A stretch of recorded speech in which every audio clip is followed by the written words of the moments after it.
I miss Kandi. Tu na hian Mizo idol I miss angin ve khana tang kam perform ani. Perform so chia ni ka.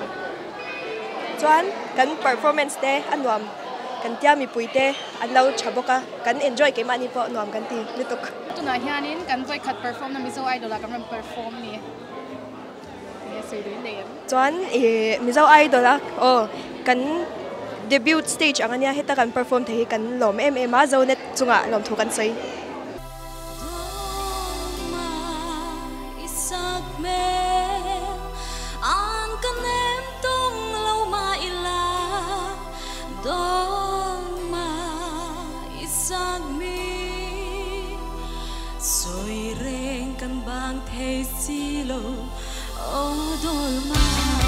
Lúc anh lên về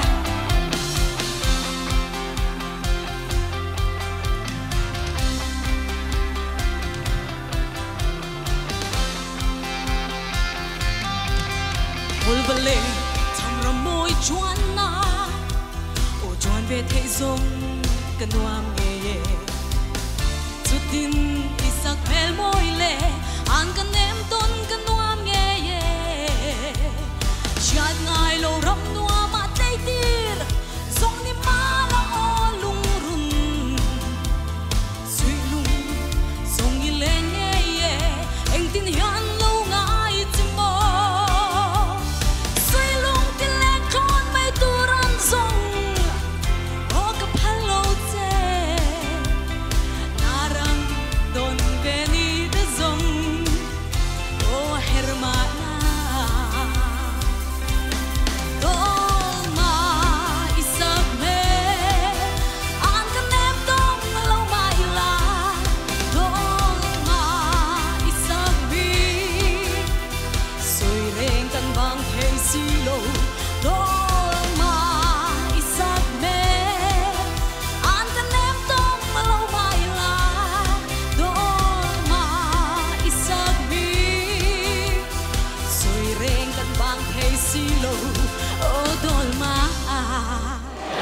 coming to tiểu mi ra thế cái này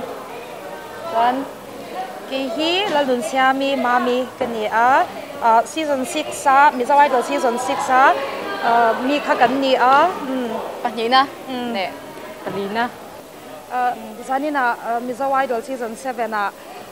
helai mo na perform na hun em sang te min Pvt kan lom em ani. Ya he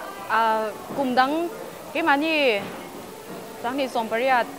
cái mi ta cần nha cái mà ni thì hun lại ai cái cho nên thảo tổ cũng mấy he tăng cẳng cho tổ cái tia rau quý cái tia cho nên tuần tết dân he tập truy te đủ sáng sáng bер cái là này cho nên này yan he mỗi em in cái run lăng cái thom no cái per hak hi min sponsor tu hi tere miral te ni cho nên makeup hi TTI minti sak boka anchunga kalom em ani chuan ke hi moi taka mi ron tham tu hi ms sa sona ani ti chuanin moi taka ron lan thine hi mami nei ang le sa sangi top 3 ki sector te du sakna sang ber kan tha ne muang chumai tur kan yelo kan ram kan ham Panadin heram hi swalin apuar mege chan chwana ito zelang onang ring tu ngoi ren donem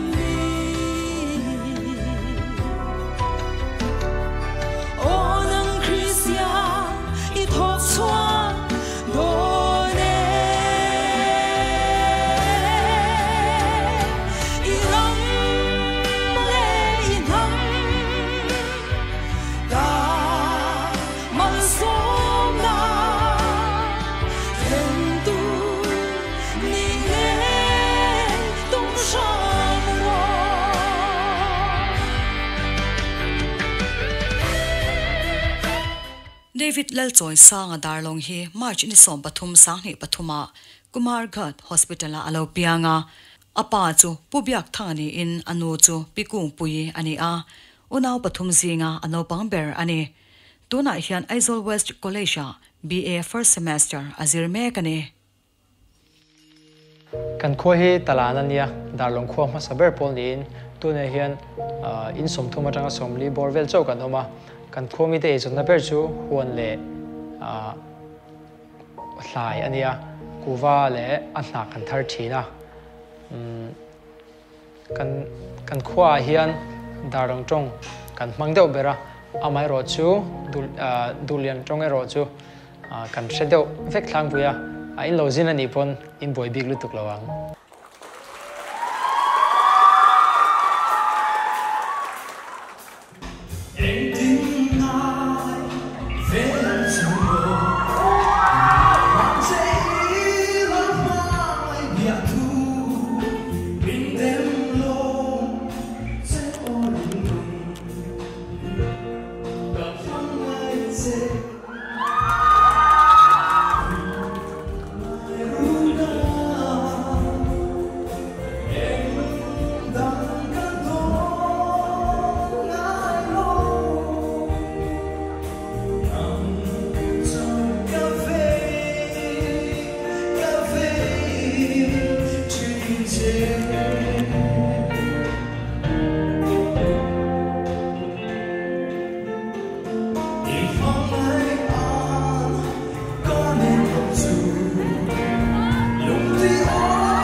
top 3 zan khatna ne asa pahni kan zaya in shedang khan chu performance ka athang reng ka tia ke ma khan tha ka tia ka perform ka chuan hey in ma moi ta ka lan theina san hi zanina ka wardrobe hi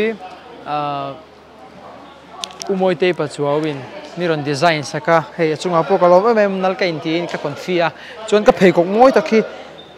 hey moi tak mai himo SK Shoe Store Millennium Center D73 uvante hian atlon thlakin min te a idu beron thlang ro tin thing ka vatlanga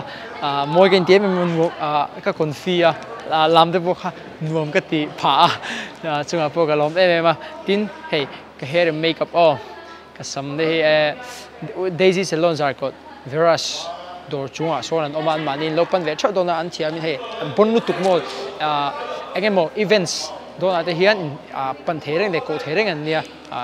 in lo ko or pan ve thau don nia chuan hey pangpar moi tak ka kinga hey hi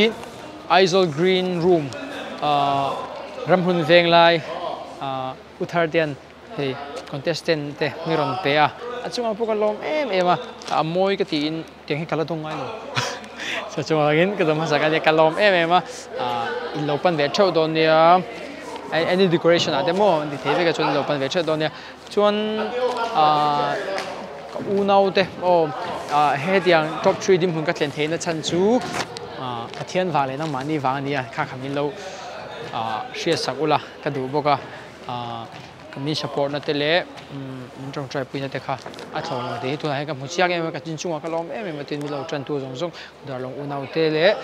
hung chang sang mi deviants te zofa hung chang mi lo tran tu tele zora mi pui ka sai ngai tu mi lo tran tu em te chunga ka lom em atop nan thil pek la ba te min chana lo man tam tak min pe tu te zong zong mal takin ka soi seng lo min lo thiam fram don nia chuan soi mai ka nei pum min lo thiam min lo ngai dam don nia ngai dam na kha ran dil karan ngen cheu ni ngai dam na kha chuan min lo chan zel tu le min lo support zel turin karan ngen cheu ni kalome chu ta ka zai chu New Hope English Medium School a ka chian te ka lu puiten lo sha in kan music teacher ni mek sarma loma bula an lo soya chuan chu ta chang chuan in New Hope program sang sang ate ka zai ve chin ta New Hope School hian in activities sang sang an nei china chu chung zinga lar berpol chu major production kha ania ama saber khala in king khania ta chuanin part chete kha ka play ve chu dona ka mentor sama hadina kanin ton na hi ani nge a chuan adota chuanin Mamma Mia the musical kha kan nei le ta chuan major part kha ka changa lap paruk pasari ve kha ka seta chu mi hun bor vel tho chu akum le ang ani chu ta chuanin inter house music competition hi kan nei a chu ta chuanin judge turin khati hun lai basic choir conductor ni mek sar ms hi judge turing kan soma chu group singing a khaning kazai chu ta kazai chu lo shefo in Christmas in Heaven remake a khanin feature turin lo som lo me chu ka music career in janna tiktak chu anita engking ye pathani na ka talent pe khi ka ti punang ti zong ten ka ngai to na kha ka seng ta ti chuan Mizo idol hi an buat sai don ti kha ka shia khami ka sha ta chang khanin tel kha ka tum het ta bur me ya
Gender le a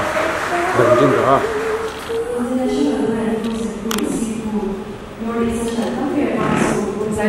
na chaba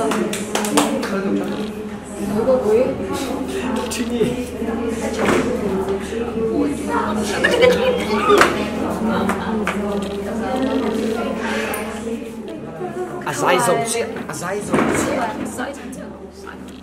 le no ni tang alo Chibai vek ole zanin hi Mizo Idol season 7 top 3 ti siak na zan ni na ani moi taka kalolan thei na hi hana khyang te chan mari khan moi taking ka kor hi min thui saka kalom ma chuanin kasam ka makeup ka hair and makeup hi Daisy Salon zar kotin min ti saka anchunga lom thu ka soi buka chan hei zaina han hei buke na de mai kan donga an mari hi Aizol green room ani ramlun venglai ami ani chunga lom thu ka sei tak me mewa chuanin zarina kan AMC councillor pujo na tinu pain min lo choi oma chunga lom thu ka sei tak me mewa local council member pathumin min lo choi om buka tun din mun min shai kheng tu pathian chunga lom thu ka soya chuan tun khenga min lo support tu te chong zong te thilpek lam zonga thilpek te min pe tu te le hei kan hun thar kan veng hun thar local council te wai me te theitop chwa in min puya hei big screen te kan TV ka lo soi lan to ang khanin big screen ten zantin min lo le na kan ti siak zantin min lo le na lom thu ka soi tak mewa chuanin kashat sen la mundang mun shana min lo support tu te in chunga lom thu na satakin ka soi tak mewe Juni som pani sang hi khan sai chal khwa a apiang ani ano pante ta chingin ram tharveng aizola ani te bula le khazirin a oma kum sang ni som ni pakhat khan shambana college chingin BA azir chuak ani kanau pante ta changin zai hi katui ve MMA te chuan Sunday school te kan local chawa in khompuina te ka zai china te chuan in ma se school vela hi chuan in ka zai lutuk lawa class 1 le class 2 ti vela ka zai chana ka zaya chuan college kan han kal chawa college a chuan in mal zayang tak chuan ka zai ngai lawa EU khwai ra hian ka tel china ti chuan in mi pui ma a hian chu in Sunday school in khobui velanga chuan lo ni ta a zawra mi pui sha ta chuan in virtual mangkhan in ma sabera chuan fish tail solo competition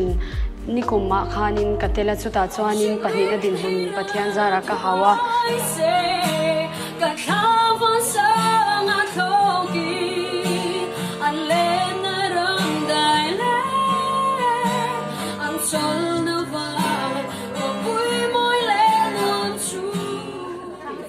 chuan chumi nu le loka chuanin YK solo competition hianin pathumna din mun ka hau vele a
Zanin ahian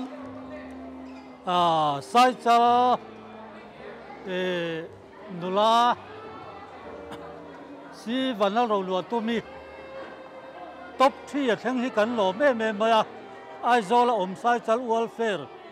kha chuak welfare chu chuan chu wang chuan he thil pe thi ai zo la sai chal kha chuak welfare ten tum te atul ang aga manatan kan la ne chi bai ve kule zanin hi top 3 in ti siak na zan khatna alonia ti chuanin hei in ma moi taka kalolan theina hi MP inventive fashion khatla mi UMP ni achunga lom thu ka soi mola ani hian in atira tangkhanin min boy pui chota ti chuanin ka hair and makeup in ma moi taka kalolan theina hi Daisy salon ania anni sazar kotan oma in lo pan ve chewanga in chir ka ring lo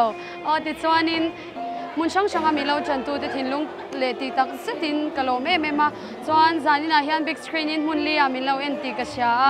a kan khwa ching chang ko na le sai to la mun nia bazar venga le DC hoi hotin kan DC fel tak hoi hotin DC complexa le ram thar si puya khwanin min lo en ani ti ka sha thin lung takin lom thu ka soya o zania hiam pangpar moi lu tuk tak mai kala don ngai me lo kha ka donga u tharte ya aizol green room atang ramhlun ina miron pe kania kan lo me ma lom thu kan lo sei tak me wa moi lu tuka lom thu kala sei tak me bokani ti chuanin thilpek min petu te zong song chunga khan thin lung takin lom thu ka soya pathian in le tam takin mal som vek cheu sela ti chuan min chong chai saka mo bang lava min chong chai saktu te kha thin lung takin lom thu ka shil bok chewani namte watch house in sanamoi tok mai min pe boka an chunga hang ka lom lu tuka anni hian in dor parukna I dor puya son SBI opposite ta son in an honga I lova pan ve chewanga an brand hi a chalo me ma an lom bok sia ti chuanin I lova dor ve chew don ya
Mizo idol season sari na ahor kan bok don to a hei zan khatcha inti siak na kan nei don to a zarin hi inti siak na nu nung ber dot tu zan ania zarin bak chu kan zai thiam te hi voi khatchau an zai to don ani chuan zarin kan hun nu nung lama hian vakiria in an exclusive rain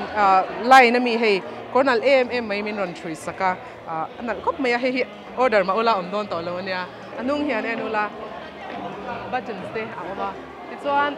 zain han ka beng be hi zantang ang thawin 17V te min ron pek ania ti chuan kani za han voi khatna tan ka initials min da saka ka ngai lukhop mai V for vari ti na ni ti chuan ka puan po hi vakiria te exclusive range mi thau exclusive line mi thau ani a anal khop mai in nei ve theng em chu ka shelawa in lo va zot don nia chuan ka makeup hi zan ang booking sensiar te min ti sakani a an chunga ka lom em a hair and makeup hi sensiar te hi ani chu chuan ka phei khokhi vakiria ami thau ani a enanga vakiria mi thawani muthem an chunga kalom khop maya an ni hian min thuam moya sho zungin engma thuam lampangai to boy ngai lewin min siama I kan ta na ol sam thak ema an thuam no te hi an du ang tokin kan hak moi sak nge hak moi sak lo chu kan shelawa ama ero chu ke ma ni shim mi moi kan in ti em ani ti kha kan han soi du ani mi puite an chunga lom thu kan soya chu ba chuan show ve kha chau kan nei to kan ti kha chu wang chuanin a zan top na chuanin min lo tel pui ula to pachang atira changa to thlengin khoya ma kal loin Mizo idol khar na hi min lo tel pui turin mi puite kan som hal chu ni an chunga lom thu kan sei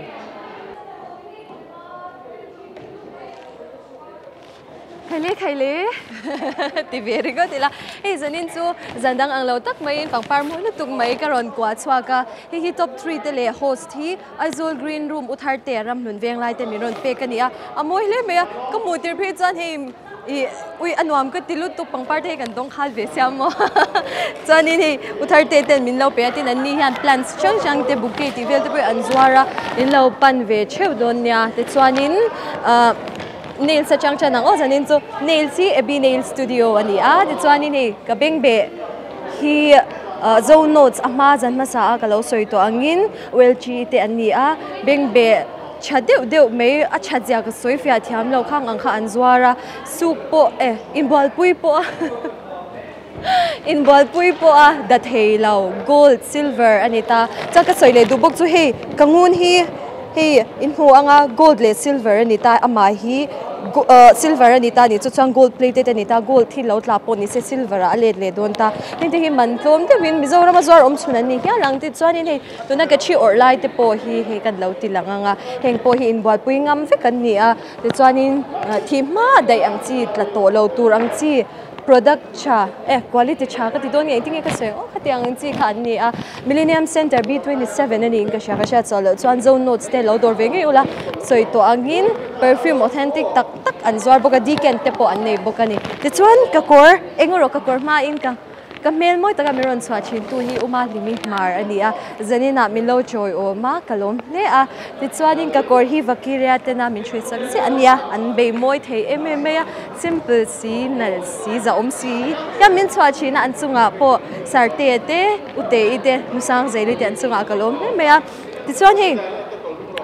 ui ha kadang aro ka chok chara kapuan hi ka kormil thap turin BME home of Mizo puan Instagram at chuan kha khanin mo tang mai minron hei uluk taka atatir thapania ti chuanin ani hi LPS market dor nei ani an zor tlom chin le akomon lo thei emawangin ani hi puan thleng hi azo zunga in lo pan ve donya ti chuanin ka soi mai hau lo tur chu refreshment tui tang mai ni nas cafe te anon chele so salai so ka tura oma ka chang to lu to ka hei ka thil soi te poya ka soi zot zat to ni to ka chang to lu to ka ti chang ka soi mai mi lo tur chu Mizo Idol season sari na hi top 3 in the season khatna ni ani som hi pathum hi grand finale ani dona chuta chuan top 3 te hi voi khat anin ti siak le anga te chuan in show in a chun zamanga te chuan result kwan ani ngal don ani chuwangin ni som ni pathum zana chuan mai mi lowin a hola local ve kher lo te po hi live in Zonet Zolbook Zonet Empire daria ta kan ne le dona min lo tel pui le cheu don ya